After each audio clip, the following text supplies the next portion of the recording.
بسم اللہ الرحمن الرحیم اللہم صلی اللہ علی محمد صلی اللہ تعالیٰ علیہ وآلہ وسلم. السلام علیکم. ویلکم ٹو 365 ڈگریز آن 365. خواتین و حضرات, ہم یہ جانتے ہیں, انفیکٹ ایک فیکٹ حقیقت ہے.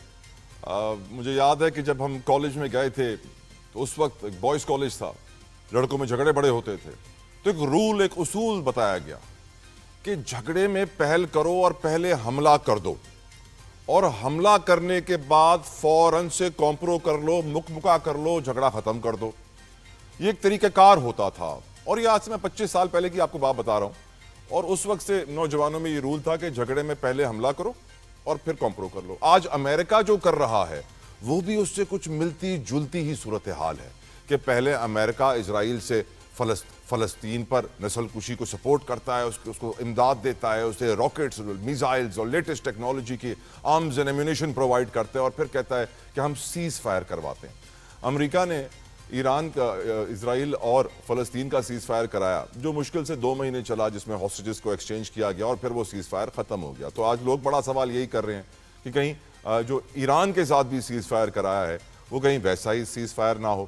انفیکٹ ڈونلڈ ٹرمپ نے جو پاکستان اور انڈیا کا سیز فائر کرایا تھا, اس کے بعد بھی انڈیا کی جانب سے ہمیں دھمکیاں دی جا رہی ہیں. امت شاہ, ان کے وزیر, ہمیں اوپن دھمکیاں دیتے ہیں کہ آپ کا پانی بند کر دیں گے, یہ پانی پاکستان جا رہا ہے, یہ ندی بنا کے راجستھان لے جائیں گے. دھمکیاں چل رہی ہیں, تو پھر یہ کیسا سیز فائر ہے؟ اور یقیناً آج سوچنے کی ضرورت ہے کہ ٹرمپ کا کیا نوبل انعام حاصل کرنے کا خواب پورا ہو جائے گا ایک سیز فائر کے بعد؟ لیکن اگر سچویشن کا جائزہ لیا جائے تو ایران اسرائیل جنگ 12 روز جاری رہنے کے بعد آخرکار سیز فائر ہو گیا. 13 جون کو شروع ہونے والی یہ جنگ کا سیز فائر گزشتہ روز قطر پر امریکی اڈوں پر ایران کے حملے کے بعد ہوا. ایران نے امریکہ کو خبردار کیا تھا کہ ہم جواب دیں گے, اور ایران نے ایسا کر بھی دکھایا. تاہم قطر پر حملوں میں کسی قسم کا کوئی جانی نقصان نہیں ہوا. بقول امریکی صدر ٹرمپ کے پاک بھارت سیز فائر کے بعد ٹرمپ نے اس جنگ بندی کا کریڈٹ بھی خود ساختہ طور پہ اپنے نام کر لیا. جس طرح میں نے آپ کو بتایا کہ پہلے حملہ کرو اور پھر سیز فائر کر کے کریڈٹ لے لو کہ ہم سے زیادہ امن کا خواہاں کوئی بھی نہیں. تاہم ذرائع کا یہ بھی کہنا ہے کہ جنگ بندی کے بعد بھی دونوں ممالک ایک دوسرے پر سیز فائر کی خلاف ورزی کا الزام لگاتے رہے, اور ایرانی وزیر صحت کے مطابق اس 13 روزہ جاری رہنے والی جنگ میں ایران کے, افسوس کے ساتھ میں کہنا پڑتا ہے کہ 606 افراد شہید ہوئے. انہوں نے اپنے جانوں کا نذرانہ پیش کیا, جس میں بڑے بڑے سائنٹسٹ, نیوکلیئر فزکس کے سائنٹسٹ موجود تھے, اعلیٰ فوجی قیادت موجود تھی, پاسداران انقلاب کے سپاہی اور عام شہری بھی شامل تھے, جبکہ 4700 سے زائد ایرانی شہری زخمی ہوئے. ڈونلڈ ٹرمپ کو نوبل انعام کے لیے نامزد کرنے کے خلاف آج سینٹ میں کامران مرزا فرام JUIF نے قرارداد پیش کی, جس میں حکومت سے مطالبہ کیا کہ ٹرمپ کی نامزدگی فوراً واپس لی جائے. حکومت نے اس بارے میں کسی سے مشورہ بھی نہیں کیا. اور میں آپ کو یاد دلانا چاہتا ہوں کہ یہ یاد رکھیے گا کہ 2 طاقتور ایٹم بم رکھنے والے ملک ایک ایسے ملک پہ حملہ کر رہے ہیں جس کے پاس ایٹم بم نہیں ہے, اور حملہ اس لیے کر رہے ہیں کہ کہیں یہ ایٹم بم بنا نہ لے.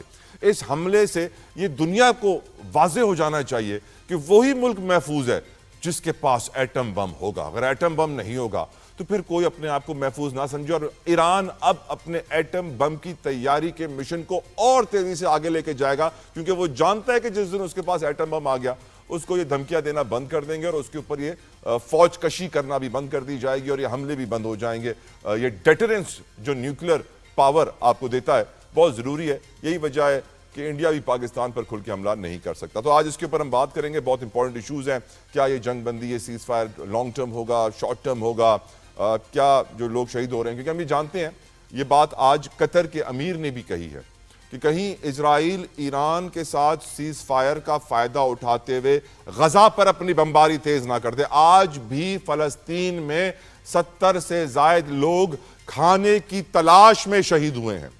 پہلے اسرائیل کے یہودی جلاد کیمپ لگاتے ہیں کھانا بانٹنے کا, اور پھر جب بھوکے فلسطینی بچے بلکتے روتے ہوئے چھپتے ہوئے وہاں پہنچتے ہیں کھانا جو تقسیم ہو رہا ہے تو اس کو کچھ لینے کے لیے, تو وہاں پہ گولیاں برسا دی جاتی ہیں. اندازہ کیجئے کہ اس کو جنگ تو نہیں کہیں گے, اور اس کے خاتمے کو ہم سیز فائر تو نہیں کہہ سکتے, کیونکہ فائرنگ اور گولہ باری تو ایک ہی طرف سے ہو رہی ہے. فلسطینیوں کے پاس تو اپنے دفاع کے لیے نہ فوج ہے، نہ گولے ہیں، نہ میزائل ہیں، نہ بم ہیں، نہ وہ حملے کر رہے ہیں. ان کا تو پورا کا پورا خطہ ہی فلیٹ کر دیا گیا ہے.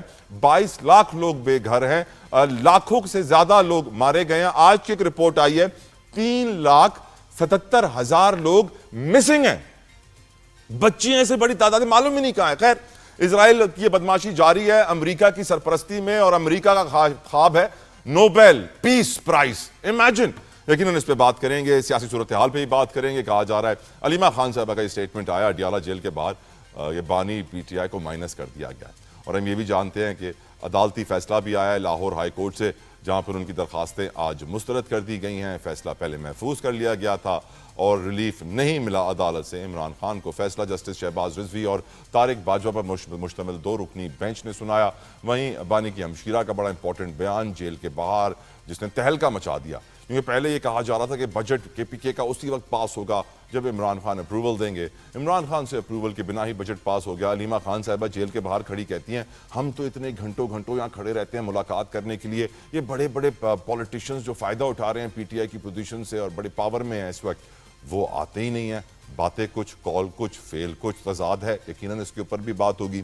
ساتھ ساتھ میں آج اپنے پروگرام کے آخری حصے میں خصوصی طور پہ سندھ اور کراچی کے ایک دیرینہ مطالبے کے اوپر بات کروں گا، کیونکہ کراچی پاکستان کا تجارتی دارالخلافہ، فائنینشل ہب کہلاتا ہے، واحد میٹروپولس ہے، دنیا کے کئی ملکوں سے بڑا شہر ہے یہ. لیکن افسوس کے ساتھ پاکستان کو اتنا کما کے دیتا ہے، پر پاکستان اس کو موٹر وے نہیں دے سکتا، وہ سہولیات نہیں دے سکتا، وہ انفراسٹرکچر نہیں دے سکتا جو اس کا حق ہے. کیا وجوہات ہیں؟ ہم جانتے ہیں M6 موٹر وے میں بڑی کرپشن ہوئی تھی. 2 ڈپٹی کمشنرز تھے جو پیسے لے کے نکل گئے تھے.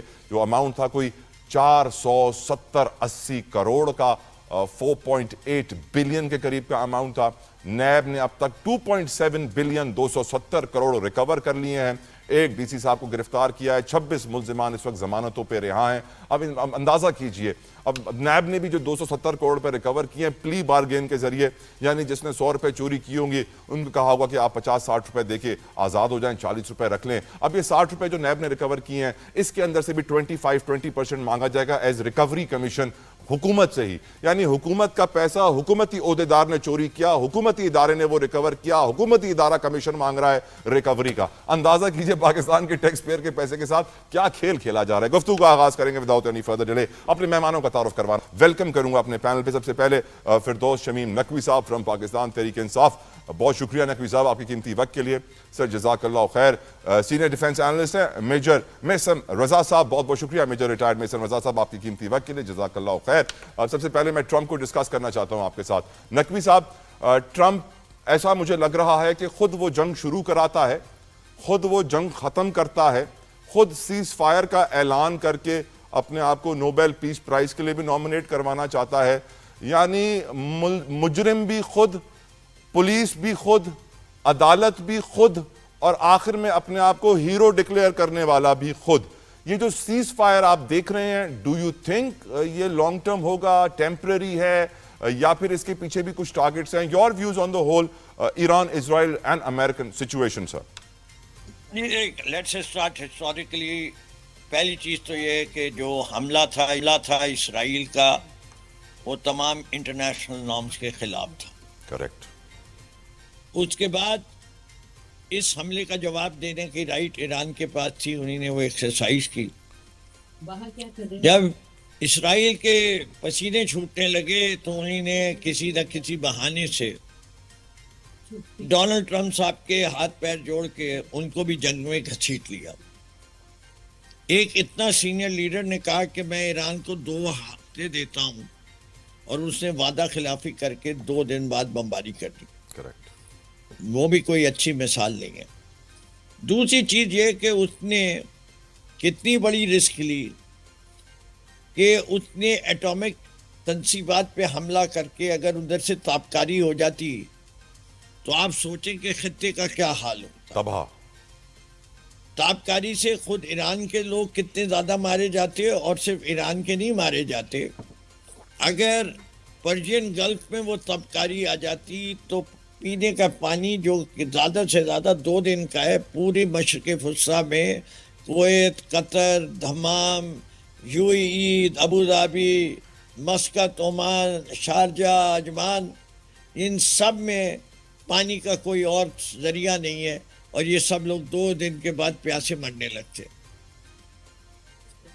پھر اس کا ایک اور خطرہ تھا کہ ایران کے ایک ریئیکشن میں یہ اسٹریٹ آف ہارموز کو اگر بند کر دیتے تو اس علاقے سے دنیا کی کل تیل کی جو ہے 20% تیل ادھر سے گزرتا ہے. اسی لیے آج تیل کی قیمت گر گئی. جی اگر وہ تیل رک جاتا تو جو قیمت تیل کی ہے وہ دگنی ہو جاتی. $100 فی بیرل چلی جاتی سر. جی جب یہ دگنی ہو جاتی تو دنیا کے تمام معیشتوں کو نقصان پہنچتا. ڈونلڈ ٹرمپ صاحب نے یہ ساری چیزیں سوچی تھی یا نہیں سوچی تھی، اس کا جواب تو ڈونلڈ ٹرمپ ہی دے سکتے، لیکن دنیا کو انہوں نے ایک بڑے بحران کی طرف دھکیل دیا، معاشی، انسانی، ہر قسم کا بحران. اور ایسی انہوں نے فیصلے کیے جس کے اوپر ان کی کانگریس راضی نہیں تھی، جس میں ان کی جو انٹیلیجنس ایجنسیز تھیں وہ کہتی ہیں کہ Iran is nowhere close to enriching fuel to the extent کہ وہ ایٹم بم بنا سکے. انٹرنیشنل ایٹامک انرجی کی جو اتھارٹی ہے وہ بھی کہتی ہے کہ ایران جو ہے وہ نہیں ہے. اس ملک کے اوپر حملہ کر رہے ہیں جس ملک نے اپنے آئین میں لکھ دیا کہ ہم جوہری توانائی کو صرف پیسفل پرپسز کے استعمال کریں، یعنی پرامن طریقے سے استعمال کریں گے، سویلین یوز کے لیے استعمال کریں گے، ملٹری یوز کے لیے نہیں لائیں گے. آئین میں لکھا ہوا تھا، لیکن انہوں نے کہا کہ نہیں ہم نہیں مانتے. اچھا ایران کے اندر اگر ان کو تھوڑی بہت بھی سمجھ ہو، یہ اسلامک ہے، ریپبلک ہے، اور اسلام کا پہلا جو ہے وہ یہ سچ بولو. بالکل صحیح کہہ رہے ہیں، بالکل صحیح کہہ رہے ہیں. وہ اپنے آئین میں لکھ کے جھوٹ کیسے بول سکتے تھے؟ Very true, very true. Allow me sir, major صاحب بھی ویٹ کر رہے ہیں. میجر محسن رضا صاحب بہت شکریہ آپ کے وقت کے لیے. میجر صاحب مجھے لگتا ہے کہ ڈونلڈ ٹرمپ پہلے خود جنگ شروع کرواتا ہے، پھر جنگ کے اندر نسل کشی بھی ہوتی ہے فلسطین میں، پھر ہم دیکھتے ہیں سیز فائر کی خبریں آتی ہیں، پھر نوبیل پیس پرائز کی بات کی جاتی ہے. کیا آپ اگری کریں گے مجھ سے کہ ڈونلڈ ٹرمپ ہے ملوث ان ساری چیزوں میں؟ اور آپ کی نظر میں، کیونکہ فلسطین کے ساتھ بھی سیز فائر ہم نے دیکھ لیا اسرائیل کا، ہم نے پاک بھارت سیز فائر بھی دیکھ لیا کس طرح ہمیں دھمکیاں مل رہی ہیں، تو اس سیز فائر کو بھی آپ ویسا ہی سیز فائر سمجھ رہے ہیں یا اس سے بہتر؟ میجر صاحب کیا خوب احمد فراز کا ایک شعر مجھے یاد آ رہا ہے ٹرمپ صاحب کے رول پہ کہ پلٹ کر نہ آ جائیں پھر سانس، پلٹ کر نہ آ جائیں کہیں پھر سانس، اتنے ہنسی ہاتھوں سے میت سجا رہا ہے کوئی. تو یہ وہ ہاتھ ہیں کہ جو they want to make sure کہ جو میں ٹرمپ کی بات کر رہا ہوں کہ جو اس کے 2 یو ایس اے کے دنیا کے اندر ناجائز بچے ہیں، ایک کا نام اسرائیل ہے اور ایک کا نام ایک کا نام یقیناً اسرائیل ہے، ایک کا نام انڈیا ہے. میں یہ بات انفیکٹ میجر صاحب کافی وقت سے کہہ رہا ہوں کہ ٹرمپ، مودی اور نیتن یاہو ایک ہی ٹیم کا حصہ ہیں اور ہم ان کو الگ نہ سمجھیں. ان تینوں کی سوچ. You are back. آپ فریز ہو گئے تھے میجر صاحب، please continue, I can hear you now. یہ 2 ناجائز بچے جو ہیں یو ایس اے کے، ایک اسرائیل ہے، ایک ہمارے ساتھ بیٹھا مشرق میں بھارت ہے.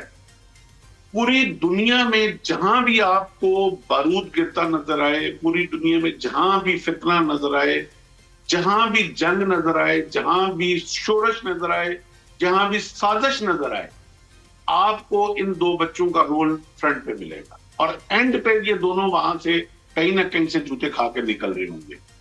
اب آپ نے دیکھا کہ اس نے پہلے اپنا بچہ موجودہ مئی میں اس ریجن کے اندر، چونکہ اب وقت کے ساتھ ساتھ یو ایس کا انفلوئنس جو ہے وہ اس ریجن میں، اس خطے میں شفٹ آف پاور ہوتا جا رہا ہے.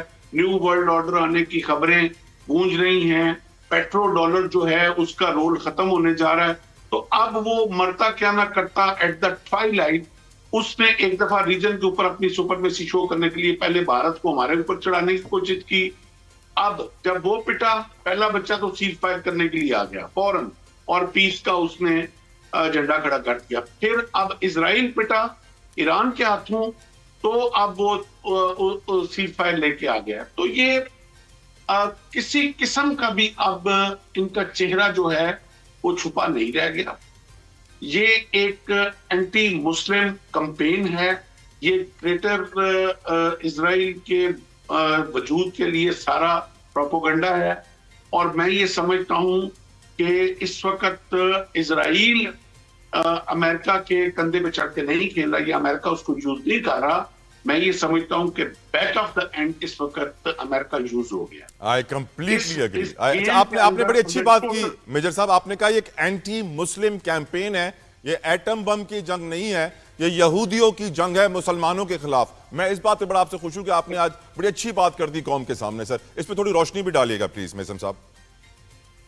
دیکھیں آپ اس کے لیے تھوڑا سا کوئی مبہم گیم نہیں ہے. آپ پہلا پرائم منسٹر اسرائیل تھا ڈیوڈ بن گورین, اسمبلی میں آتا ہے, on the floor of the house Israel کی اسمبلی میں وہ کہتا ہے ایسے پیپر کھڑا کر کے کہ ہمارا دشمن عرب نہیں ہے, ہمارا دشمن اس وقت سب کانٹیننٹ میں بننے والا وہ ملک ہے جس کا نام پاکستان ہے, اور ہمیں ہر صورت پاکستان کو ختم کرنا ہے. اور اس پاکستان کو ختم کرنے کے لیے بیسٹ پینسویلا جو ہم نے یوز کرنا ہے وہ ہندوستان ہے, انڈیا ہے. اب یہ کوئی ایسی, آپ انٹرنیٹ کھولیں, آپ گوگل کھولیں, آپ یوٹیوب کھولیں, یہ بن گورین کی سپیچ آن دا فلور 1967 کی موجود ہے. تو اب اور وہ ہم دشمن کیوں ہیں, اس کو پتا ہے کہ ہمیں اللہ پاک نے بنایا اس دن کے لیے ہے جس نے وہ, جس طرح ڈاکٹر اسرار صاحب نے بڑی خوبصورت بات کی کہ خدا دوائی پہلے بناتا ہے دنیا میں, اس کا توڑ پہلے بناتا ہے, بیماری بعد میں لے کے آتا ہے. یہ بیماری ہم سے 9 مہینے بعد پیدا ہوئی, توڑ ہم سر وہ ڈاکٹر اسرار صاحب نے یہ بھی کہا تھا کہ سر سارے سنی سو رہے ہیں, بس ایک اہل تشیع ملک ہے جس میں طاقت ہے ان یہودیوں کو جواب دینے کی. آئی تھنک وہ ویڈیو بھی بڑی وائرل ہوئی تھی. 9 مئی کے کیسز کے خلاف جو درخواستیں پی ٹی آئی کی لاہور ہائی کورٹ میں تھیں ان کو بھی مسترد آج کر دیا گیا. فیصلہ 2 رکنی بینچ نے سنا دیا ہے. ساتھ ساتھ علیمہ خان صاحبہ نے اڈیالہ جیل کے باہر جو گفتگو کی میڈیا کے پرسنل سے, ان کا یہ کہنا تھا کہ مائنس بانی پی ٹی آئی کا فارمولا اس وقت امپلیمنٹ ہو چکا ہے. عمران خان کو پی ٹی آئی سے مائنس کر دیا گیا ہے. بجٹ کی منظوری لیے بغیر علی امین گنڈا پور نے کے پی کے میں بجٹ اجلاس بلا لیا, پاس کر دیا. سب کچھ کیا جا رہا ہے بنا عمران خان کی منظوری کے. اس کے اوپر گفتگو کریں گے. سیاسی استحکام پی ٹی آئی کا مستقبل. میرے ساتھ علی راشد بھی ہیں, فردوس شمیم نقوی صاحب بھی ہیں, اور میجر محسن رضا صاحب کچھ دیر میں جوائن کر رہے ہیں. علی راشد, میں آپ سے یہ سوال اس لیے پہلے پوچھنا چاہتا ہوں کیونکہ آپ جس پارٹی کو بلانگ کرتے ہیں اس میں ذوالفقار علی بھٹو کو پہلے مائنس کیا گیا, پھر بے نظیر بھٹو اور ان کے بھائیوں کو بھی مائنس کر دیا گیا, اور آپ نے دیکھا ہے کہ کس طرح سیاستدانوں کو مائنس کیا جاتا ہے پاکستانی پالیٹکس میں. آج پی ٹی آئی کے عمران خان کو مائنس کیا جا رہا ہے, لیکن پیپلز پارٹی ان کی سائڈ پہ نہیں ہے. پیپلز پارٹی اس ہائبرڈ رجیم کی طرف ہے, کہا جاتا ہے کہ ہائبرڈ رجیم ہے, اور پیپلز پارٹی اتفاق نہیں کرتی اس وقت. پیپلز پارٹی سٹینڈ نہیں کر رہی پی ٹی آئی کے ساتھ, اور وہ سٹینڈ کر رہی ہے پاور کوریڈور کے ساتھ. کیا وجہ ہے اس کی علی راشد؟ اعوذ باللہ من الشیطان الرجیم, بسم اللہ الرحمن الرحیم. پہلے تو جو سٹارٹ میں آپ نے کہا کہ ذوالفقار علی بھٹو کو مائنس کیا گیا, پھر بے نظیر بھٹو کو مائنس کیا گیا, آئی ڈونٹ تھنک کہ پولیٹیکلی مائنس ہوئے, ان کو شہید کیا گیا, اور وہ شہید ہوئے تو پھر ظاہر سی بات ہے پارٹی کی جو بھاگ دوڑ ہے ان کے بیٹے نے سنبھالی اور اس کو آگے لے کے گئے. وہ شہید کر کے مائنس کیا, علی کمپیئر نہیں کیا جا سکتا.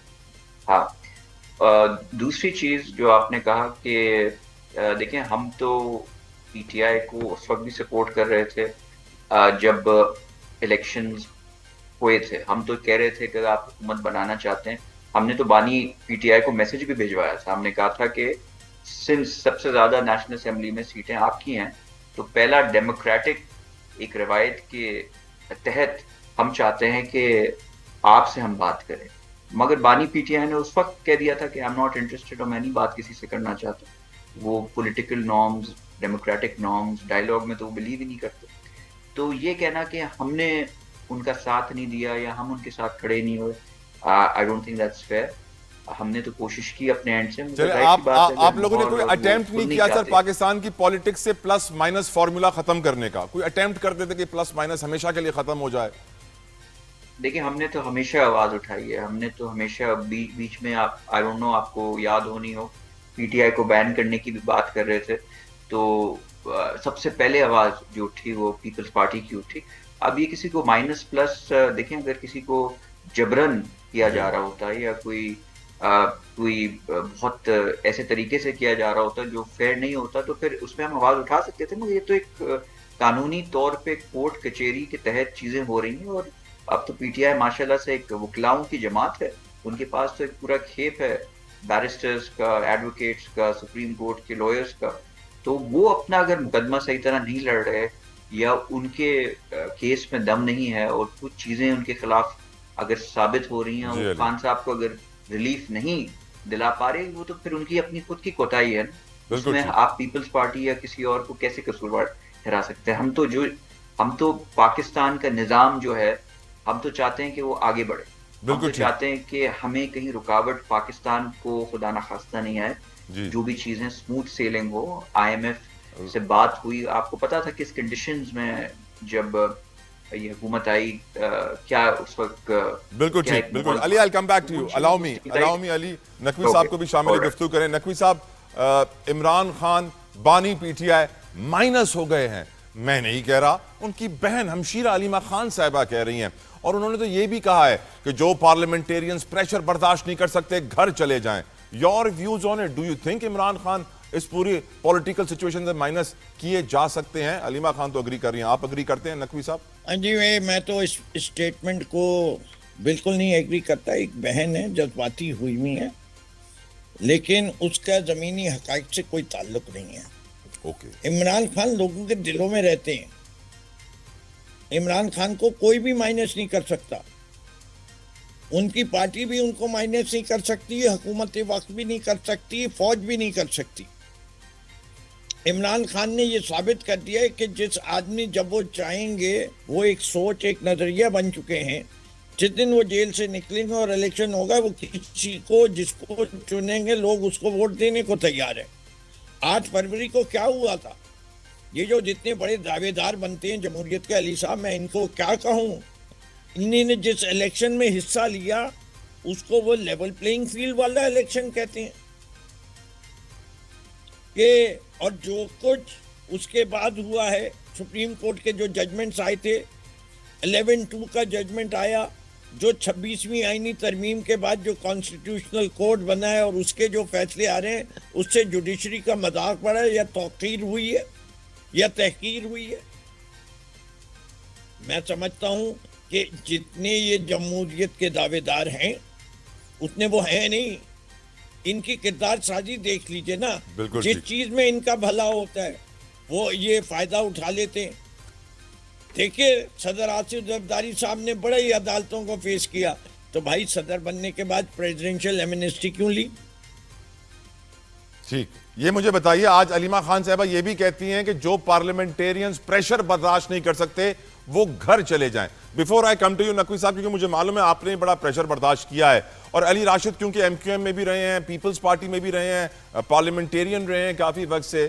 سو علی، جو پارلیمنٹیرینز ہیں ان پہ پریشر آتا ہے، کبھی آپ پہ پریشر آئے کسی چیز کا جو بہت زیادہ ہو اور کسی ایسی جگہ سے ہو کہ برداشت کرنا بھی مشکل؟ جون سے پہلے جو ہے نقوی صاحب I'll come back to you. پہلے علی سے پوچھ لیتا ہوں، then I'll come back to you, sir. So sorry. جی علی راشد. جی بالکل پریشر آتا ہے، مگر this is part and parcel of the thing نا. پریشر برداشت کرنے کی قوت آپ کو رکھنی چاہیے. اگر آپ کا نظریہ اتنا پکا ہے اور آپ اپنی لیڈرشپ کے ساتھ کھڑے ہیں، تو اچھا برا وقت تو ہر کسی پہ آتا ہے، صرف پولیٹیکل پارٹی کی زندگی میں بھی آتا ہے.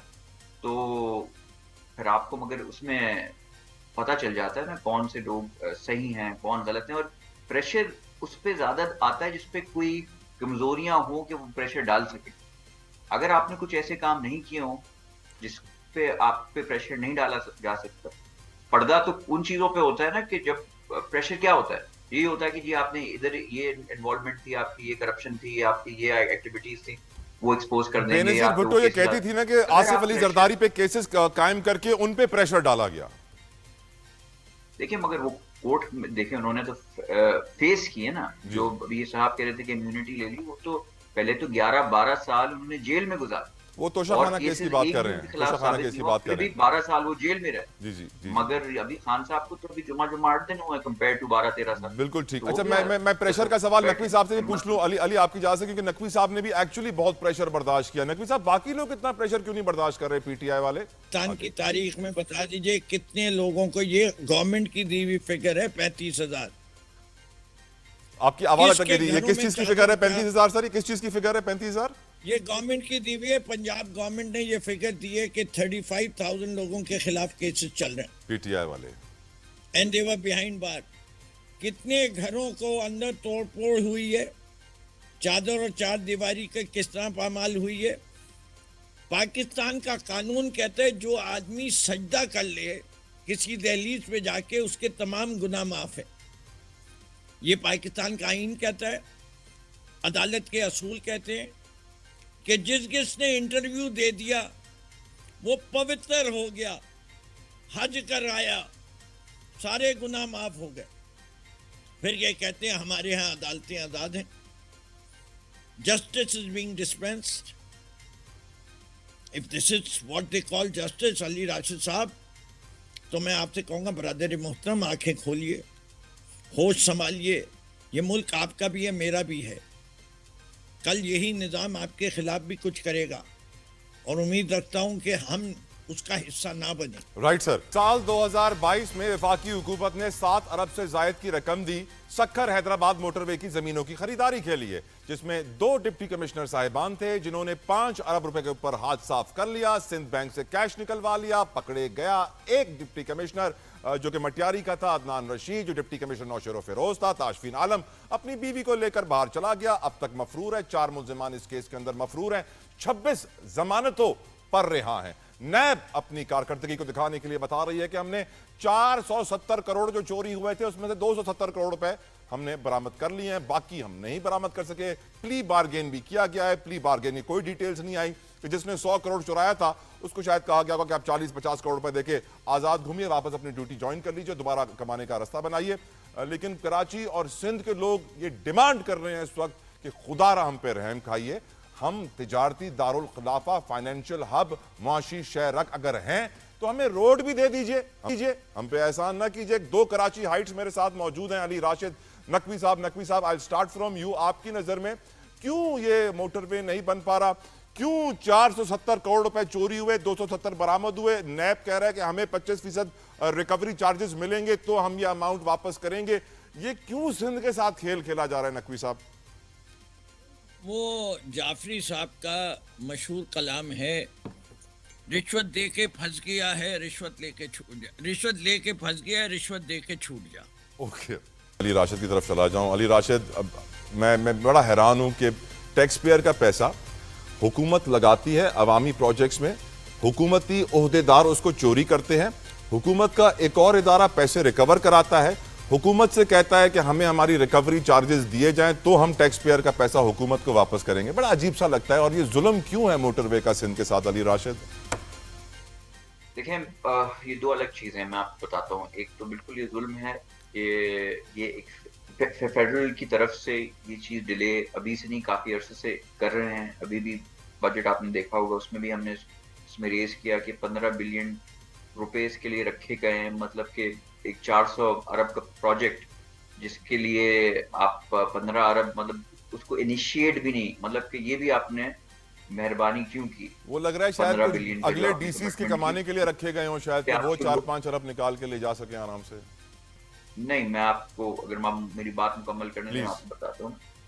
تو یہ فیڈرل, پہلی چیز میں وہ کرپشن پہ اپنے سیکنڈ فیز میں آتا ہوں. فرسٹ میں آپ کو ایڈریس کر رہا ہوں کہ فیڈرل کا جو ایک سندھ کے ساتھ اور جو چیزیں ہیں وہ کراچی ہو گیا, حیدرآباد کے شہری, سکھر کے شہری, ان کے ساتھ ایک سوتیلے بیٹے والا رویہ, چائلڈ جیسا سلوک, اسٹیپ مدر جیسا سلوک, سوتیلا سلوک جو کر رہے ہیں وہ, یہ بہت پہلے ہو جانا چاہیے تھا. آپ دیکھیں, آپ پورا سندھ حکومت کو لوگ کہتے ہیں کہ بھئی آپ نے اپنے ہائی ویز نہیں بنائے ہوئے. آپ جا کے پنجاب میں جب ہم انٹر ہوتے ہیں تو یہ لگتا ہے کے پی میں جب ہم انٹر, تو وہ سندھ کا پروجیکٹ ہے نہیں, فیڈرل سبجیکٹ ہے, اور یہ فیڈرل گورنمنٹ کو بنانا ہے, مگر ان کو اس میں انٹرسٹ نہیں ہے.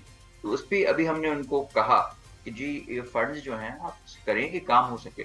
اب آ جاتے ہیں دوسری چیز پہ جو آپ جس کی بات کر رہے ہیں، کرپشن. یہ اس کی نشاندہی کہ اس میں کوئی گھپلا ہو رہا ہے یا کوئی کر رہا ہے، یہ سندھ حکومت نے خود کی.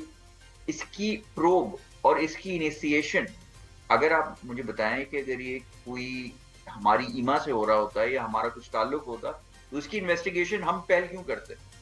Government of Sindh initiated this thing. یہ نیب میں بھی ہم نہیں بھیجا.